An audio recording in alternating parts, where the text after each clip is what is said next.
Another year of mourning, another year of Avelos, another year without the Beis Hamikdash. But things are a little different than they used to be. It used to be that another year without was cause for deeper sadness and deeper gloom and deeper Avelos. Every door that doesn't build the Beis Hamikdash, Kila Nechrava. But now history has shifted. Another year of success, another year of surging towards Gula, building our state, solidifying our people. It's almost as if the mourning and the triumphs are moving in different directions, and mourning has to be authentic. And how do you mourn year after year when you're in the middle of a process of redemption? It's something which I think about every year, which people that feel that they've been selected to be the pioneers of history, to change the script, to start the process that may take dozens of years, hundreds of years, but it's a process that started. How do you navigate these 3 weeks? How do you navigate mourning for the Beis Hamikdash?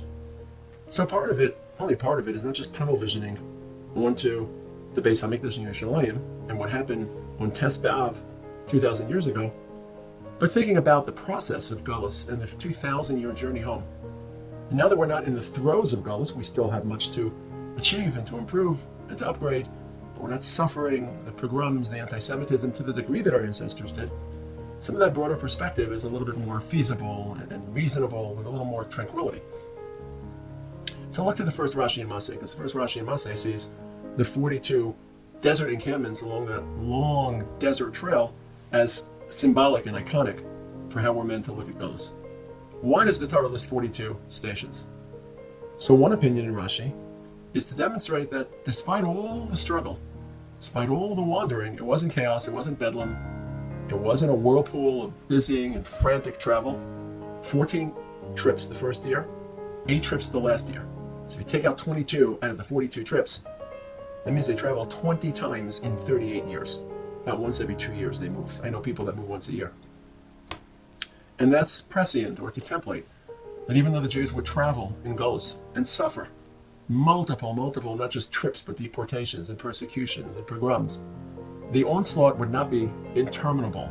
It wouldn't be this torrent of constant suffering, but there would be opportunities for breaks, for tranquility, to build communities, to grow, to thrive, to prosper.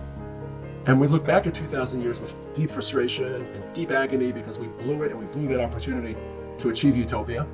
But there weren't 2,000 years of darkness, there weren't 2,000 years of an abyss, there weren't 2,000 years of tovavo. There were 2,000 years of community, 2,000 years of Torah growth, 2,000 years of advancing humanity morally, spiritually, and we built against all odds. So we think back about Gallus, with all the sadness and all the tragedy and all the frustration, we also have to think about Gallus, and that it wasn't this endless wandering and instability, just like it wasn't in the Midbar. They had lives. Their lives in the Midbar were much more empty than the lives of Jews over the last 2,000 years, but the same structure at play. The second reason Rashi delivers for why the 42 trips and encampments are listed gives a metaphor for a child and a father who go to see a doctor, and the child is very ill. On their way back from the doctor, they remember, we camped here. Even though we were frightened and terrified and struggling, we were together. Wherever we went, HaKadosh Baruch Hu was with us. Wherever we traveled, the Spains, the Egypts, the Iraqs, Babylonias, the Persias, the Russias, the Polands, the Frances, wherever we were, HaKadosh Baruch Hu was with us. And as traumatic as it was to be kicked out of Yerushalayim, you know who else left Yerushalayim? HaKadosh Baruch Hu. Imo nochi b'tzara. Shchinte b'galisa. So we look back at Gallus with all the sadness. We weren't alone. And the metaphor is really important because we're both traveling, father and son, HaKadosh Baruch Hu and his children, to a doctor, to a better place, to a better tomorrow, to heal ourselves, to heal our broken romance, to heal the world.